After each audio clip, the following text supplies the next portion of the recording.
Muy buenas tardes.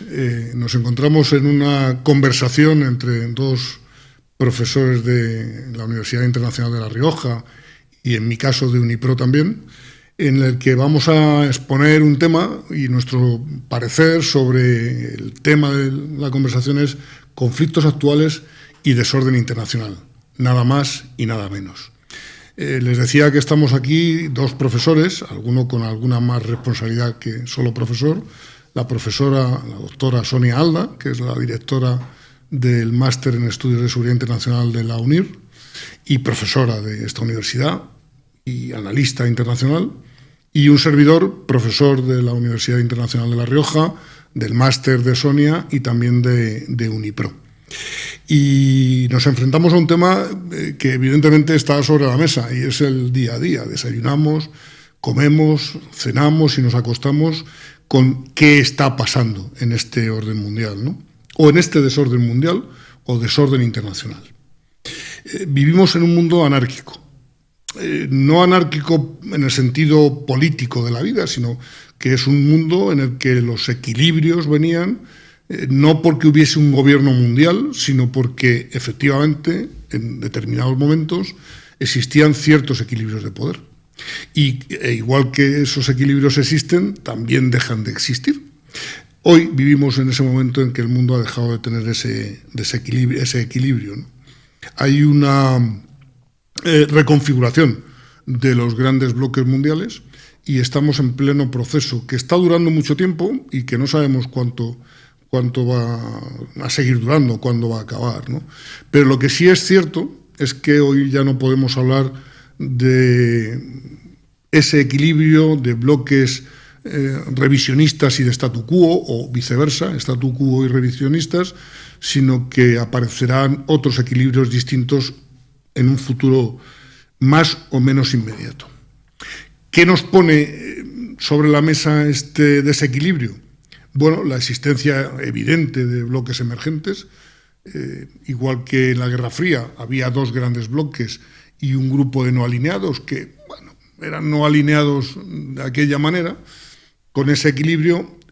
A partir del final de la Guerra Fría y el inicio de un mundo monopolar durante muy poquito tiempo, pero que ya ya salían bloques emergentes como puede ser China, Rusia, con motivos distintos, pero que estaban ahí, nos han traído a un siglo XXI, ya el segundo cuarto del siglo XXI, en el que los conflictos, depende de quién los mida, 47, si nos fiamos del índice de la guerra, del Observatorio Mundial para la Paz habla de 52, otros hablan de 110, en fin, esos grandes conflictos en la actualidad que son los que vivimos y de los que vamos a hablar básicamente, ¿no? Ucrania, Oriente Medio,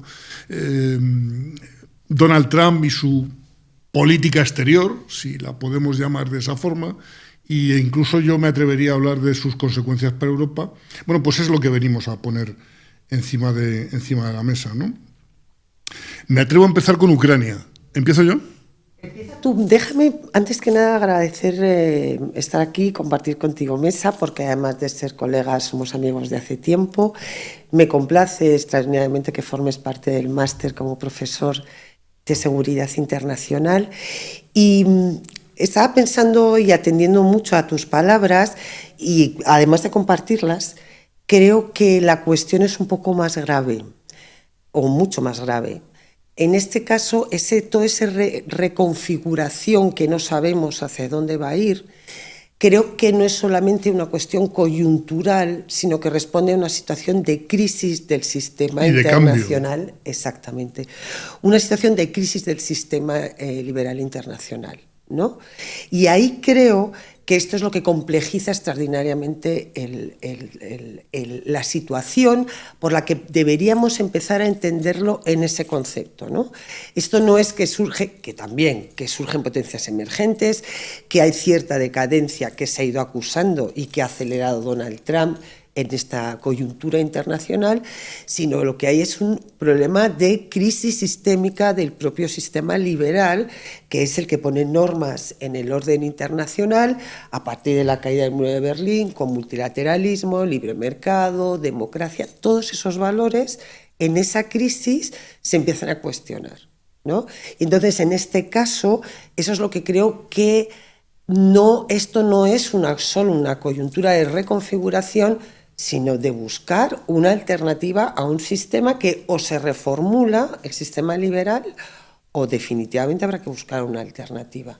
Yo creo que vamos hacia algún tipo de alternativa, no sé cuál, porque no tengo la bola de cristal, y cuando hago escenarios prospectivos me cuesta pensar en cómo va a ser el mundo del futuro, ¿no? De hecho, eso nos lo dirán nuestros hijos, probablemente, o nuestros nietos. Fíjate, yo la perspectiva que creo que ha podido existir porque había criterios, normas formales o informales, que eran la guía esencial en la medida que los actores internacionales e individuales seguían esas normas. El problema, ¿Estás hablando de derecho internacional? Estoy hablando de derecho internacional, estoy hablando de institucionalidad nacional, estoy hablando de definición de políticas de exterior, de derecho internacional, de un sistema multilateral con normas, incluso estoy hablando de normas no formales, que apegadas a la institucionalidad favorecen, ¿no?, un mundo más o menos previsible. Bueno, estás hablando de equilibrio. Claro, de lo que falta ahora. Pero falta porque tenemos un problema de crisis, esta crisis sistémica en el que afloran en este momento líderes, un personalismo que me parece que es una tendencia global, un personalismo brutal de ejecutivos que quieren fortalecerse y que, si te das cuenta, el propio Donald Trump, me parece que es de manual, rompe con todas esas normas formales o informales. Ignora el derecho internacional, ignora el propio derecho constitucional de su país. De los Estados Unidos de América. Y entonces esto hace que la prospectiva no pueda anclarse en ningún sitio. Por eso tú hablas de una bola de cristal, porque es que es lo único que tenemos. Porque el futuro es difícil de adivinar, y máxime con los Donald Trump de turno, no es el único, ¿eh? No, claro. Es decir, se nos ha acabado la democracia liberal y empezamos a entrar en democracias iliberales o imperfectas. Exactamente. Y entonces las consecuencias de esas democracias iliberales implica que cada uno va a intentar salir por donde pueda, y sobre todo las grandes potencias. Exacto. Y ahí las tenemos, ¿no? Esto es lo que hace imposible prever qué Luego, va a ocurrir. Fíjate, Sonia, ¿Donald Trump como causa o como consecuencia o como síntoma? Definitivamente vamos a estar de acuerdo en que esto es una consecuencia. Sí. ¿No? Sí. Donald Trump es una consecuencia del formato actual de esta del mundo, crisis de la que estamos hablando, que genera ese desorden.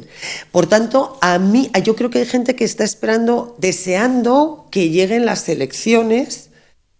No sabemos cómo, no sé si por edad ya. ¿Dices la de mitad de mandato o las las verdaderas? Las verdaderas, ¿no? Sí. Ya por aquello de asegurar. Y que Donald Trump no sea ya presidente. Ya, el problema es quién vendrá después. Exacto. ¿no? Y estamos hablando de política exterior de los Estados Unidos prácticamente, ¿no? Aunque no hemos entrado en ello. Sí. Y bueno, en el guión venía Ucrania y Oriente Medio, pero a lo mejor lo has introducido tú, y a lo mejor hay que dar un pequeño salto previo a esa Ucrania, que también es una falta contra el derecho internacional, y Oriente Medio, que a priori parece que también lo es, ¿no? Y hablar de que, estando de acuerdo contigo en que el orden institucional que nació después de la Segunda Guerra Mundial Exacto. era importante, era un pato cojo, en mi opinión. Definitivamente. Porque al final lo diseñaron las 5 grandes potencias. Claro, no. Toda la razón. Las 3 potencias ganadoras con sus amigos China y Francia, respectivamente. Quiero decir, el hecho de que hubiera un sistema normativo, y quiero insistir, formal o informal, no digo que fuera perfecto, pero yo cada vez... Pero había algo. Exacto, cada vez soy más nostálgica de un sistema que todos hemos criticado, que estaba diseñado solamente por las grandes potencias, de todas las limitaciones de Naciones Unidas. Yo lo empiezo a echar de menos. Sí, fíjate, yo de Naciones Unidas, insisto, me voy casi al final de lo que íbamos a hablar, pero no creo que sea importante el orden. Yo de Naciones Unidas a mis alumnos les digo que es un edificio muy bonito, con una fachada maravillosa, pero del siglo pasado. Y ahora hay que ponerle aerotermia, internet en todas las habitaciones, etcétera, etcétera. Con lo cual la fachada se debe mantener, pero habría que cambiarlo. ¿Cuál es el problema de cambiar Naciones Unidas? Que necesita la autorización de los 5 grandes. Exacto. Y por lo tanto será incambiable, ¿no? Exacto. Pero entramos en Ucrania un momentito. Vamos. Poco. Porque es una guerra no olvidada, pero está estancada. Exacto. Y parece previsible lo que puede ocurrir o no, sabe Dios, ¿no? Pero para mí Ucrania significó un desafío de Putin a Occidente. Para mí fue un fracaso. Tengo que decir que yo soy militar retirado y que viví esa época en la Alianza Atlántica en la que parecía que había un cierto acercamiento de la OTAN a través de la Asociación para la Paz, hoy la llaman partenariado, con Rusia y con Ucrania para que se adhirieran a los postulados de la OTAN. Aquello se rompió, evidentemente. Para mí fue un error el no contar con ellos y el seguir avanzando hacia sus fronteras teniendo en cuenta los problemas que podían originarse, ¿no?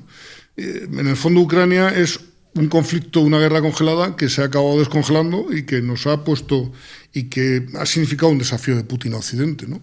No me gustan vuestros valores, no me gusta lo que sois y además yo soy Rusia y quiero volver a la grandeur que teníamos con los zares en su día, si es que lo tenían, y desde luego en la época de la Unión de Repúblicas Socialistas Soviéticas, ¿no? Yo como veo Ucrania, más allá de la posibilidad de que Estados Unidos ahora le ponga más peso a Oriente Medio, del que hablaremos, claro, y por lo tanto que Europa tenga que hacerse cargo de muchas cosas que antes hacía Estados Unidos, pues es un desafío para Europa, porque nos ha indicado, nos ha hecho ver a los europeos que la Unión Europea es de momento una entelequia, y lo dice un europeísta convencido, en el que su política exterior y de seguridad común no es nada de lo que debe de ser, ¿no? Ni es política, ni es exterior, ni es de seguridad, ni es común, ¿no? Con lo cual es un desafío para Europa, ¿no? Y de hecho Putin está desafiando a Europa. No tanto a Trump, con el que incluso se podía decir que se lleva bien, sino que nos está desafiando a nosotros, ¿vale? Exacto. Así que para mí eso es un gran desafío. Una crisis energética, una dependencia energética europea que se ha visto reflejada en esta crisis. Es decir, tiene que para España también más, ¿no? Pero bueno, ¿tú cómo lo ves? Pues mira, yo lo que veo, y quiero volver a insistir, me voy a poner un poco insistente, pero creo que es importante que intentemos entender más allá de la coyuntura. El reto, incluso previsible, ¿no?, de otro gran líder personalista. No hay tantas diferencias, bajo mi punto de vista, no las hay, en liderazgo entre Putin... Son dos caracteres autoritarios. Exactamente, y que han potenciado ejecutivos, ¿no?, en los que los mecanismos democráticos no empiezan a atrofiarse. No encajan. Y no encajan en esos liderazgos. Sí.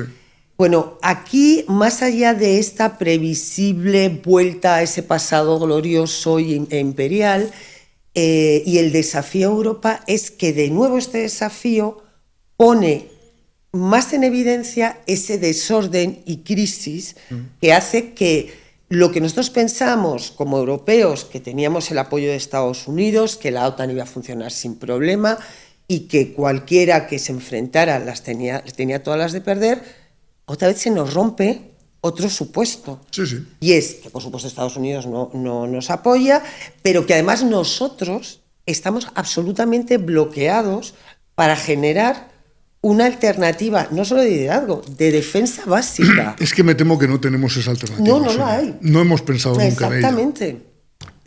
Recordemos el Tratado de Bruselas del año 48. Era el Tratado de Defensa Europea, el embrión. Exacto. Y de repente el presidente de los Estados Unidos dijo, no, yo también quiero estar ahí. Y eso nos desarmó a Europa. De aquellos polvos vienen estos lodos. No me cabe la menor duda, ¿no? Sí, pero no dejamos de ser responsables. No, claro, por supuesto, lo cortés no quita lo valiente. Claro que somos responsables. Y la solución, sea cual sea, lleva un plazo de tiempo que es a medio largo plazo. Ser autónomos estratégica y 30 militarmente. Años. Perfectamente. 30 años en los que ni siquiera nos hemos puesto a ello. Y el desafío de Putin es ahora. Es ahora. Es ahora. Bueno, ya fue en el año 14, exacto. Lo sigue siendo en el año 22 y en el 26 y más entonces todavía. Seguimos absolutamente paralizados, al punto que hace un momento estábamos conversando, bueno, si pongámonos en extremos con el que Trump es todo posible, pues que abandonase la OTAN. Ya no queda, o sea, ya no nos quedaría más. Está negando la OTAN, está negando la ayuda a Europa. Bueno, pues... ¿Tú crees que va a abandonar la OTAN? No lo sé. No lo va a hacer porque ahí esto sería romper no le da tiempo y perdería Exacto. sus aliados en Europa. Y eso es importante. Pero la cuestión es que donde quiero llegar es que más allá que él lo hiciera o no, es que esto podría generar una reacción en la que ya es que estás solo ante el peligro y al borde del precipicio. Bueno, cada vez y de acuerdo a las reacciones bloqueantes, es que no es reacción, es bloqueo de los miembros de la Unión Europea, es que hasta dudo que esto nos forzara a esa iniciativa, que es que ya es necesaria. No, porque no hay... porque somos 27 países distintos, exacto. Cada uno tiene su forma de ver la política exterior. Con lo cual nos lleva a una idea que es la que yo llevo diciendo ya muchos años, y es que Europa necesita regresar al año 2005. ¿Por qué? Porque en ese momento se intentó aprobar la Constitución Europea, exacto. Que era el gran paso para hacer de Europa un país. ¿Eso implica que España dejara de existir, Portugal? Sí. Como Estado, sí. No como cultura, pero sí como Estado. Porque es la única forma de tener una defensa común.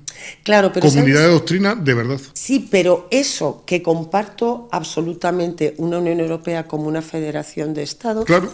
Y que lo comparto íntegramente, precisamente estamos en un momento que es lo que compartimos entonces, que sería lo necesario, para mí sí. Pero que en este momento de crisis sistémica, donde el multilateralismo está por los suelos, donde los nacionalismos tienen una efervescencia absoluta en Estados Unidos de manera obvia, en Europa por supuestísimo igual, estamos contracorriente tú y yo en el planteamiento, porque lo que se está acusando ahora mismo es el nacionalismo, ¿no? Sí. Esa intromisión de países y esa desglobalización, con lo cual estamos en el punto más inoportuno para llevarlo a cabo, más poco probable, pero en el más necesario. Más complicado, pero más necesario. Exactamente. Pero es la única salida, ¿eh? Bajo mi punto de vista lo comparto por completo. Aquí tengo que decirlo como militar, ¿no? Que ha sido mi profesión durante muchísimos años. Los ejércitos tienen que combatir bajo una misma comunidad de doctrina, bajo unas mismas capacidades. La Unión Europea no puede pretender defenderse con 27 ejércitos distintos y con capacidades diferentes. Y es más, desde el punto de vista económico. El otro día lo escuchaba a alguien decir, no se trata, Enrique Navarro era el que lo estaba diciendo en un podcast, ¿no? No se trata de gastar el 5 o el 2%, se trata de gastar bien. Exacto. Y la única forma de gastar bien, el 2, es posible que tú gastes el 5 y no te sirva para nada, y que gastes el 2 y dices, bueno, estoy viendo mejoras. ¿Por qué? Porque es gasto coordinado. Y exacto. Eso sería fundamental, ¿no? Exacto.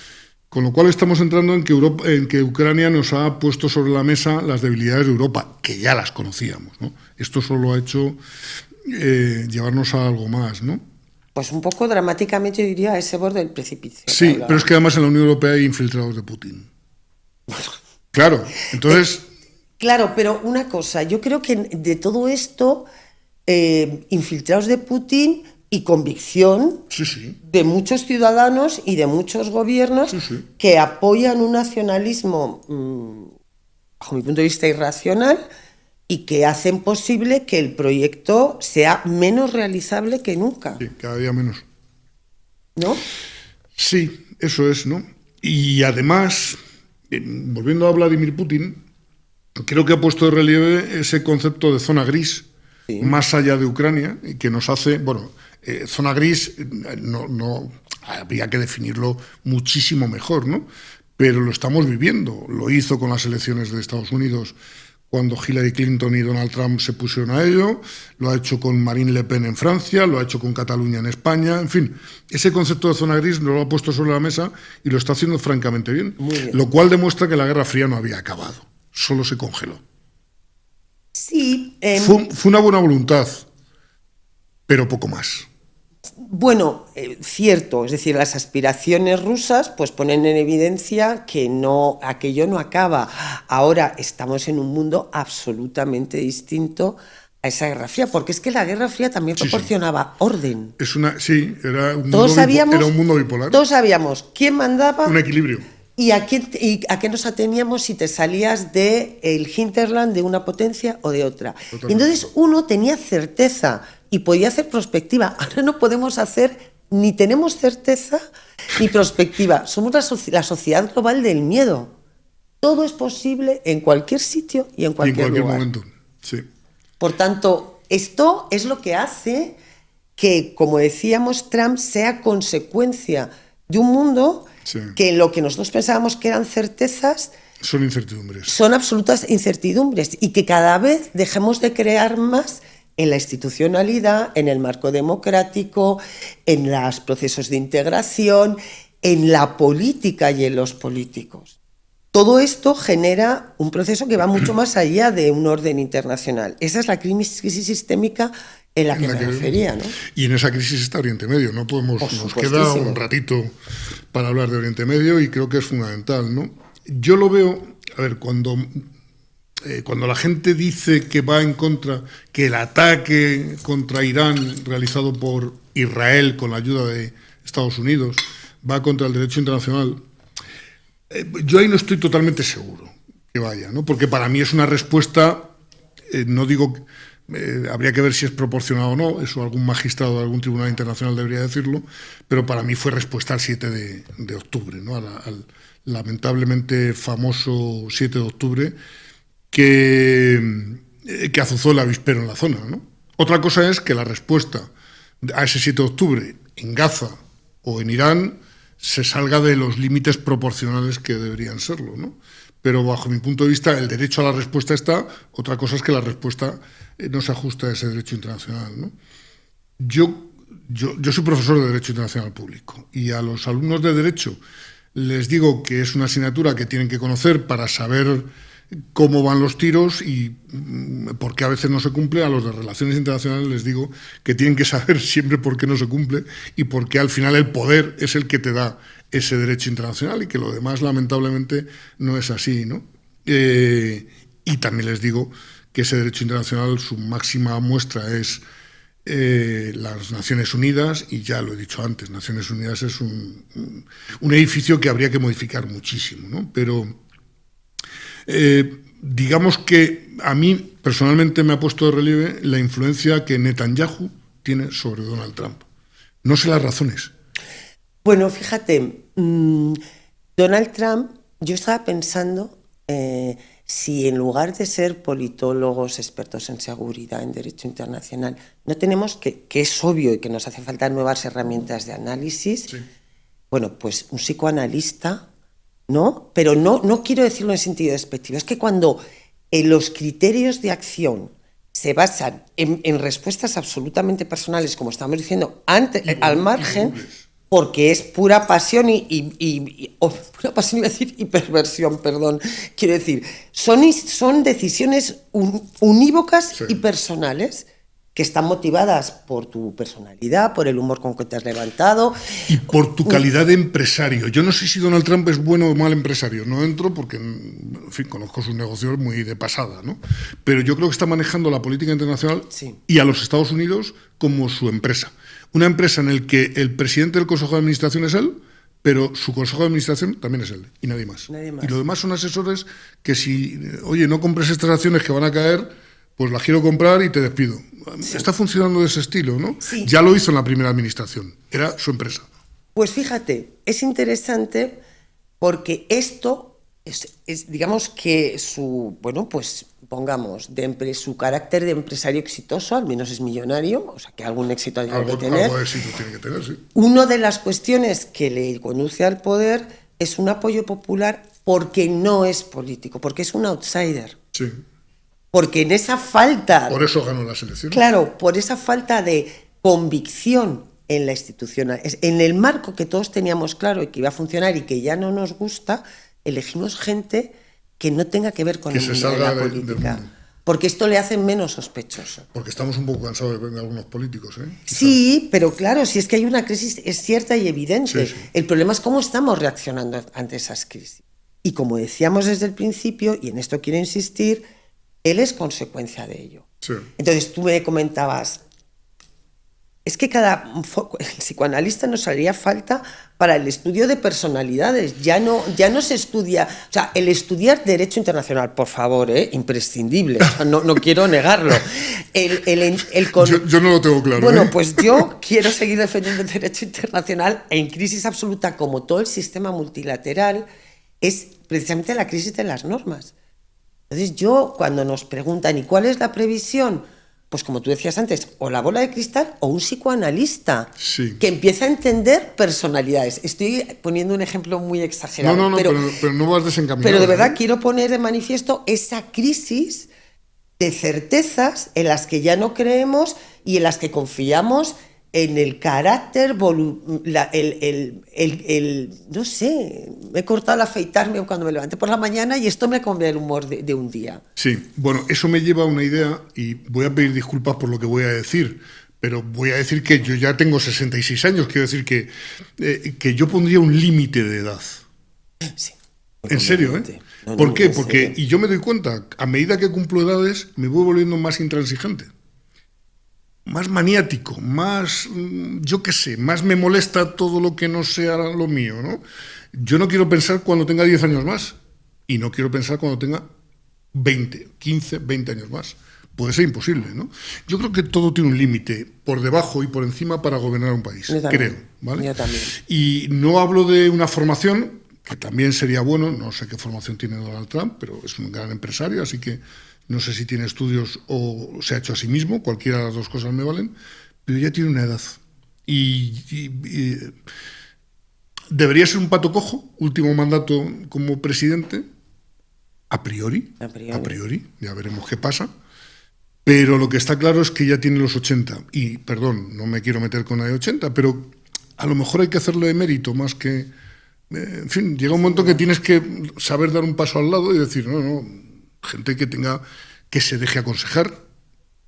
Cuando vas cumpliendo edad te dejas mal aconsejar ya. Bueno, es un problema incluso ¿no? Yo creo que la edad nos lleva a ciertos niveles de intransigencia en una personalidad que ya es naturalmente intransigente. Totalmente. Pero no olvidemos que hay cosas que aparentemente estamos diciendo que las dos, bueno, un poco, ¿no? Llevando al extremo el análisis, sí, claro. Que hace falta un psicoanalista, que esto depende de cómo te levantes y con qué humor. Bueno, creo que es así, pero también hay que pensar que este señor sí tiene criterios que está llevando a cabo y que tienen que ver con la doctrina de seguridad nacional que él ha firmado. Entonces, cuando me decías... Pero Oriente Medio no está en ese criterio, bueno, solo se me ocurre algo. Está Venezuela. Ahora no Venezuela está perfectamente en ello y toda la política hacia América Latina, ahora la veremos, responde a ello. Con respecto a la región afectada en esta crisis, el tema se puede poner peso en la influencia del lobby judío, pero yo lo matizaría. Yo lo matizaría porque si seguimos criterios de la doctrina de seguridad nacional, aquí hay una consideración de la economía y de las prioridades de Estados Unidos que creo que además de un seguimiento ciego a Netanyahu, esto puede venir dado por los propios intereses que además por otra parte el presidente Trump no disimula en absoluto, porque lo dice muy claro. Que la intervención y la política exterior es un instrumento para los intereses, entre otros, fundamentalmente económicos de la región. Y esto podría quizás explicar más allá... se está cargando la economía. Bueno, pero absolutamente, y a nivel internacional. Y la suya propia. Claro. O sea, pero esto también lo hace cuando empieza con la batalla, con la guerra aduanera. Sí, claro, los aranceles. Claro. Ya empezó cargándose la economía con los aranceles. Por supuesto. Y además lo utilizó con un poder duro casi sin insultar, como ha hecho en sus últimos post-tweets o como se quiera llamar. Yo no había visto nunca un presidente de una nación llamar, cabrones a nadie. Creo que se puede decir de muchas cosas lo mismo y ser más elegante. y él ha demostrado que no lo es, ¿no? Pero, y fíjate, porque quiero decir una cosa que me parece importante, es decir, Donald Trump piensa que su potencia militar le va a dar la victoria sobre Irán. No ha leído a Mac. No ha leído nada. No ha leído a Mac. El pez grande no siempre se come al chico. Definitivamente. Y de hecho su batalla la tiene perdida, bueno, aunque la ganase. Pero, ya la ha perdido. Pero fíjate que ya no tienes que consultar libros.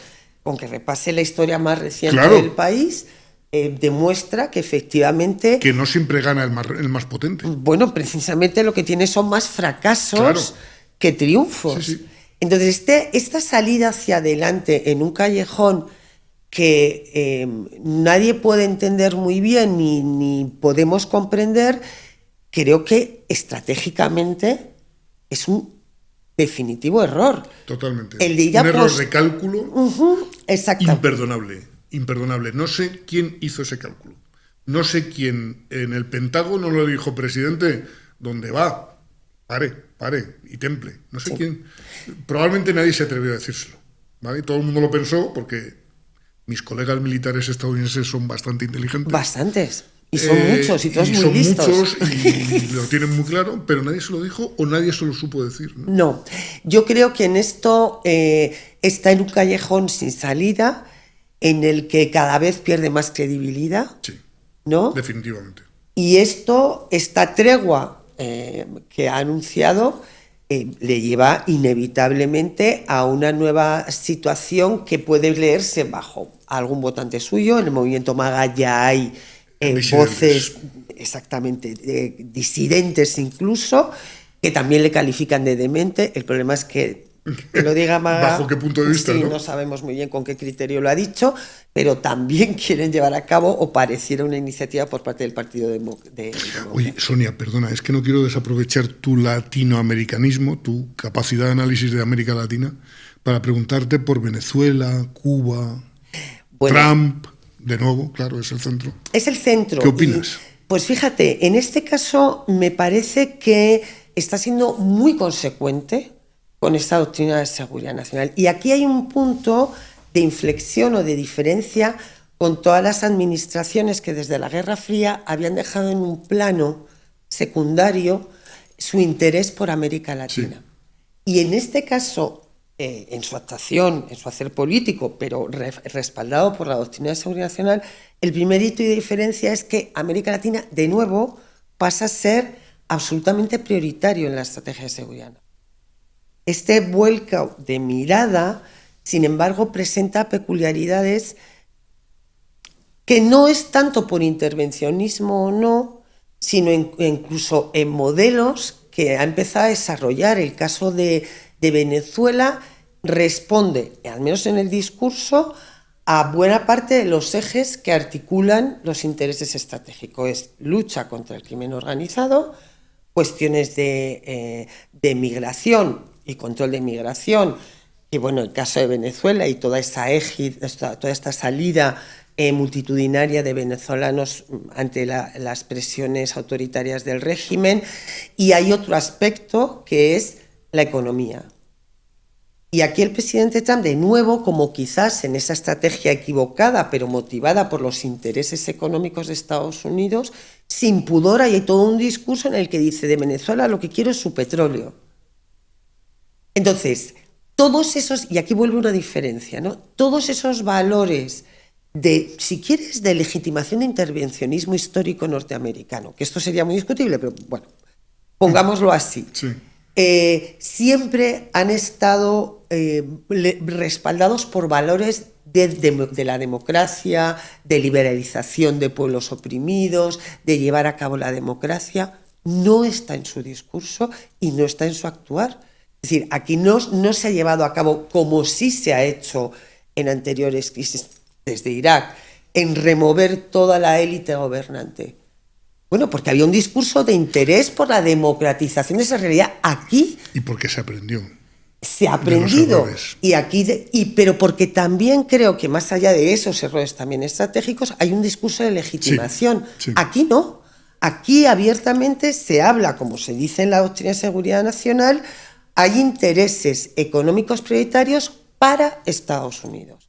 Y en este caso quiere el petróleo y estabilizar la fuente de petróleo que le significa Venezuela. Y entonces la democratización del país queda en un segundo plano. ¿Y qué va a pasar con Cuba?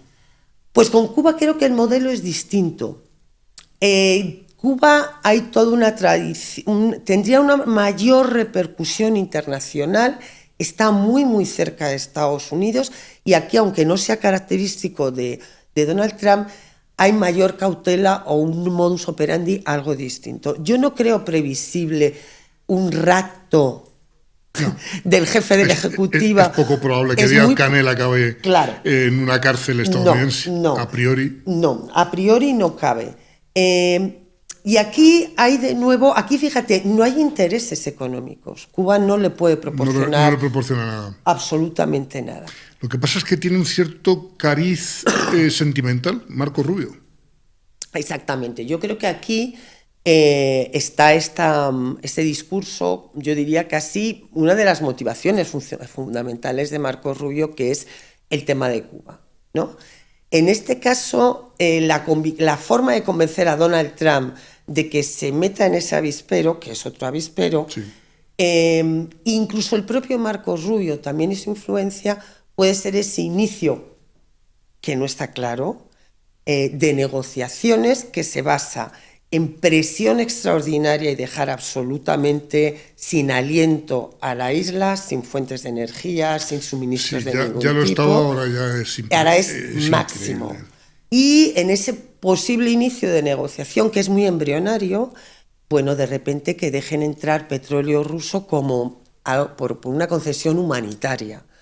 Pero en la estrategia es mucha presión, con el fin de agotar y dejar a más exhausto, si cabe, la sostenibilidad del régimen para poder ir incorporando modificaciones, para ir incorporando intentos de cambio, ¿no? ¿Largo plazo? Sí, definitivamente. No creo que aquí pueda haber, hay una élite gobernante que está es mucho más cerrada, en la oposición es muy pequeña y esto hace que la forma de penetración y de cambio sea mucho más lenta y necesite de un proceso más largo. Y ahí la sostenibilidad de la negociación la veo como poco muy delicada, ¿no? Lo que pasa es que a Donald Trump le quedan 2 años y medio de mandato. Yo es que no estoy preocupada por Donald.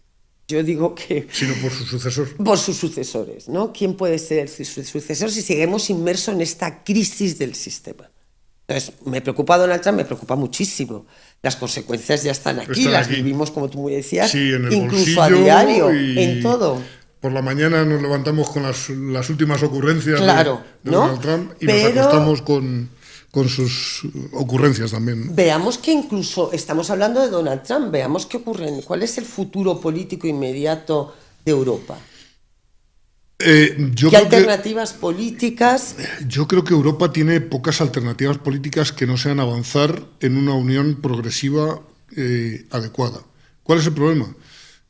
Bajo mi humilde punto de vista, y es que nos faltan personas de Estado en Europa. No hay ninguna en este momento. El problema es... No hay un jefe de Estado o presidente de gobierno que sea de Estado de verdad, que no piense en su país, España, Francia, o Italia, no. Piensan en ellos, en su país, o en ellos mismos. Pero es fantástico esto que estás diciendo, porque refleja exactamente lo que todos pensamos. ¿Y sabes qué es? ¿Pero cómo lo cambiamos? Claro, pero el problema es, primero, no es cómo lo cambiamos. Primero tenemos que pensar que lo que tú acabas de decir es el resultado de esta crisis de credibilidad en el sistema. Absoluta. Lo acabas de retratar y todos pensamos lo mismo.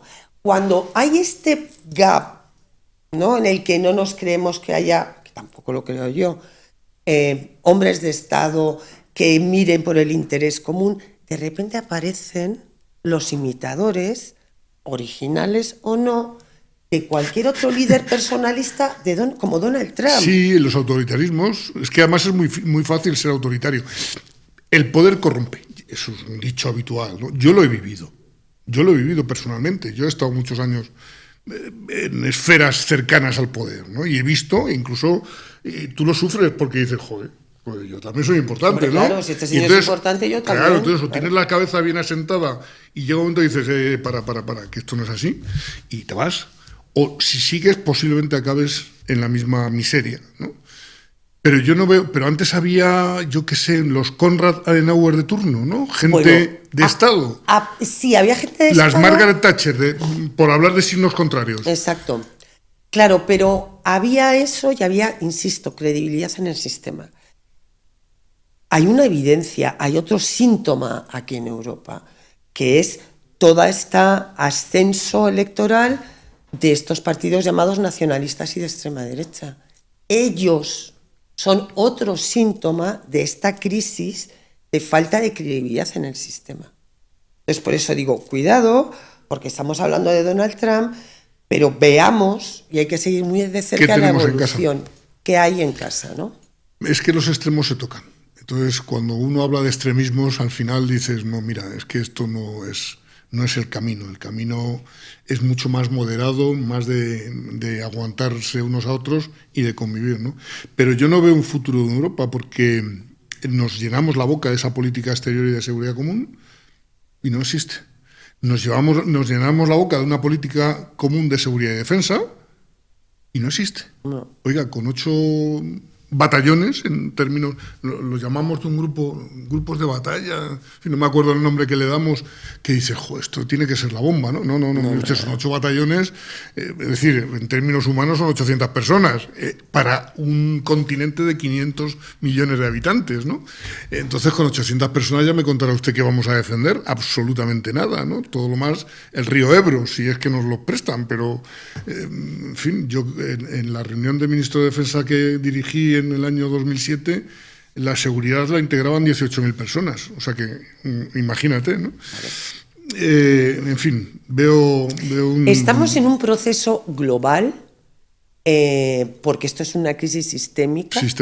Con líderes de ese personalismo que se dan en América Latina, que empiezan a ser cada vez estar más presentes en Europa, que en Estados Unidos lleva ya 2 presidencias, y esta crisis global conduce a situaciones en términos de relaciones internacionales y de seguridad absolutamente inciertas.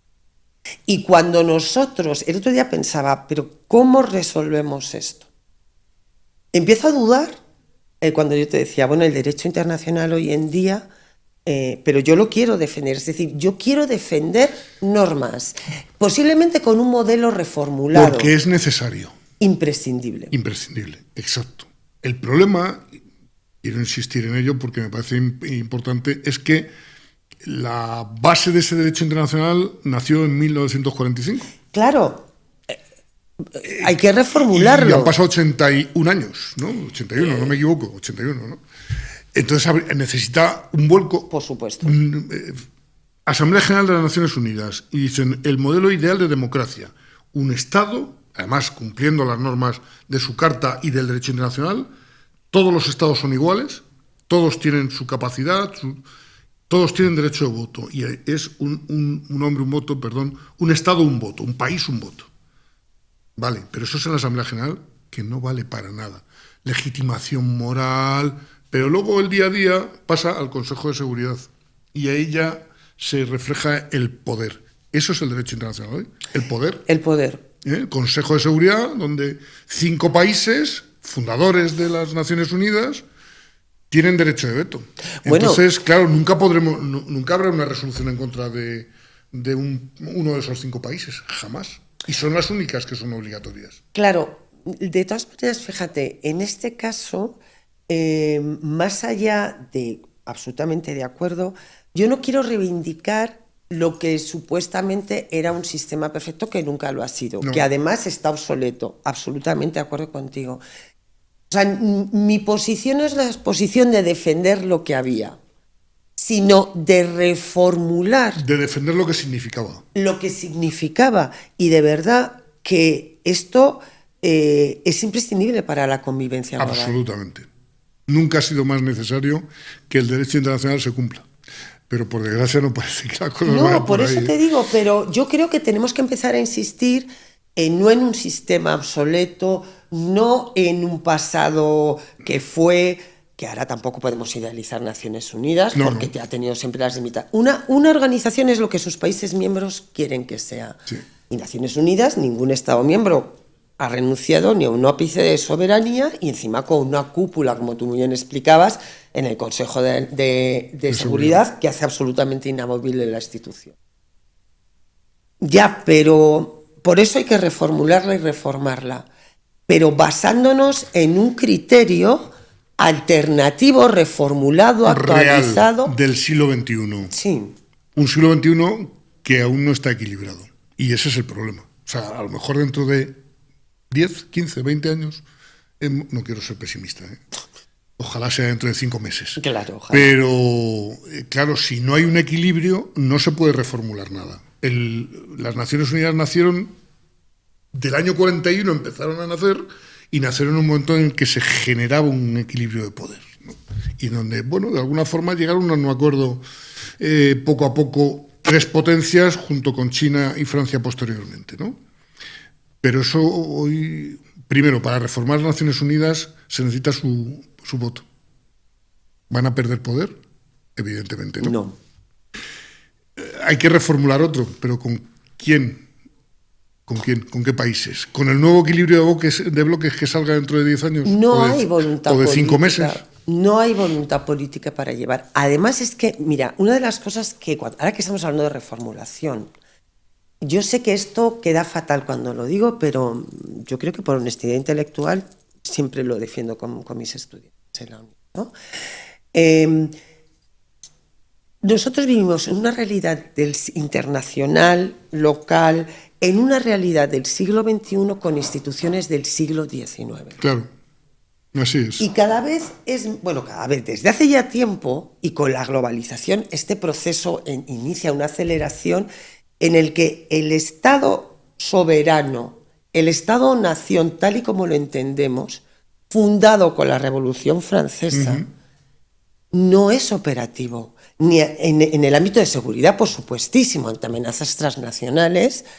No se puede vivir aislado del mundo, evidentemente, no puedes. Porque las soluciones tienen que ser mundiales. Claro, o sea, el otro día estábamos discutiendo, hicimos un debate en clase y, por ejemplo, el Ecuador, pongo el Ecuador por volver un poco a América Latina, ha declarado la guerra interna al terrorismo.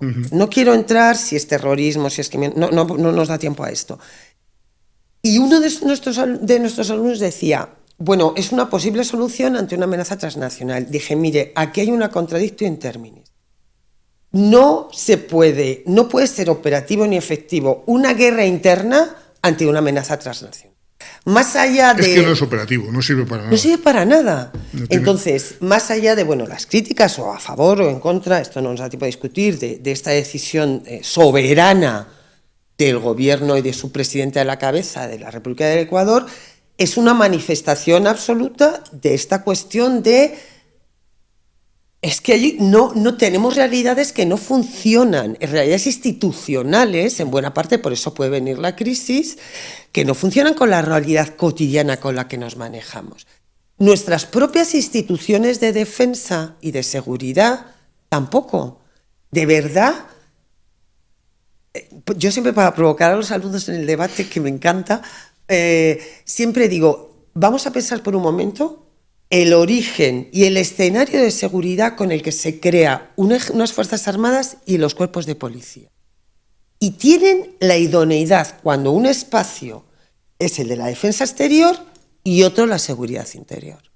En un mundo donde los escenarios están radicalmente separados. ¿Qué nos ocurre ahora? Pues que estamos empleando, ante la inoperatividad de los estados y de falta de instituciones ad hoc a este escenario, estamos utilizando, por ejemplo, en América Latina está mucho más acusado, pero es una tendencia global, de forma casi indistinta a Fuerzas Armadas y a Policía. Porque en un espacio híbrido, para los que ni uno ni otro pueden ser operativos y funcionales, claro, pese a que sean extraordinarios profesionales. Porque son cosas distintas. Claro. Yo ahí siempre contesto lo mismo. como militar, oiga, a mí no me den misiones policiales, a no ser que me formen ellos. Claro. Y entonces pasar a ser policía y no militar, porque tengo misiones distintas. Yo no sé investigar un crimen, ni tengo por qué saberlo. Ni sé cómo convivir. Ni sé cómo hacerlo, ni cómo convivir con ello. Bueno, pues esa tendencia que ha sido una justificación ante la inexistencia después de la Guerra Fría, hasta la guerra con Ucrania, de Rusia con Ucrania, ha habido toda una reformulación de justificación de Fuerzas Armadas, por ejemplo, que se experimentó en la OTAN, de aligeramiento de equipamiento, etcétera, etcétera, que ahora hace nuevamente vigente la necesidad de Fuerzas Armadas en este escenario. Cuando parecía que no. Cuando parecía todo hacía pensar que estábamos obsoletos. Que las Fuerzas Armadas no tenían sentido, que el futuro no era no había futuro para las Fuerzas Armadas. La reconfiguración de todo este escenario hace necesaria, imprescindibles las Fuerzas Armadas. También la policía. Lamentablemente, también la policía. Pero es que además a la velocidad y el laboratorio, aunque suene frívolo decirlo, el laboratorio de Ucrania, con toda la incorporación de tecnología y uso masivo de drones... No suena frívolo, es la realidad. No, es un auténtico laboratorio en el que estamos viendo cómo la guerra se va transformando. Y en esa transformación habrá que reconfigurar también a los propios ejércitos. Nos faltan palabras, términos de análisis, nuevos paradigmas, y nos faltan instituciones y organismos sobre los que responde una realidad para la que nosotros poder creer y reconfigurar un mundo con normas. Sonia, que no es poco. Que no es poco, pero es la hora. Una pena. ¿Nos despides tú? Ya que he hecho yo la presentación. Me encanta. No sé. Un placer, claro que sí. Bueno, quiero agradecer a mi compañero de debate y decir al principio amigo. Un poco la idea de estos eventos, bajo mi punto de vista, es poner de manifiesto no solamente la complejidad internacional, sino la necesidad de reflexionar sobre la academia y ante la trascendencia que están teniendo ahora mismo, que siempre la ha tenido, pero que por los componentes que decíamos que tiene, no cabe duda que el mundo de las relaciones internacionales y de la seguridad internacional son absolutamente imprescindibles para intentar poder volver a entender este mundo y poder pensar en ciertas perspectivas que hoy en día considero que son absolutamente imposibles por el análisis que tan gustosamente hemos compartido y hecho. Estamos de moda. Estamos muy de moda. Por desgracia, estamos lamentablemente de moda. Sí. Pero esto no va a cambiar, ¿eh? Seguiremos. Sí, vamos a estar en el top, me imagino que durante bastante tiempo, y creo que es absolutamente necesario desde la universidad pensar esta realidad. No podemos dejar de hacerlo y hay todo un compromiso. Y en esta universidad creo que este acontecimiento así lo pone de manifiesto. Muchas gracias. Gracias a todos. Placer. Un placer.